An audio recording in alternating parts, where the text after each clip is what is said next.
मुल्क भर में 7 जून को बकरीद का त्यौहार बड़ी धूमधाम से मनाया जाएगा। इस पुरमसरत मौके पर कुर्बानी की रिवायत के तहत हर साल लाखों बकरे मुंबई लाए जाते हैं।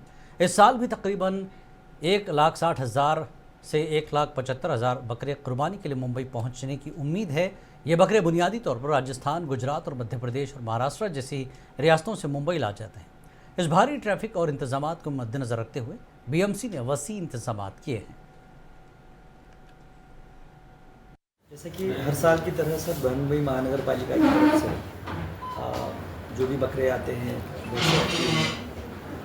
उनके लिए जो भी इंतज़ाम करने होते हैं, जैसे कि उनके लिए पानी का इंतज़ाम हो, लाइट का इंतज़ाम हो, उनके निवारे का इंतज़ाम हो, उनकी सुरक्षा का इंतज़ाम, जो बाहर से व्यापारी आते हैं उनकी सुरक्षा का इंतज़ाम हो, ये सब इंतज़ाम हमने इस बार भी हर साल की तरह कर रखे हैं।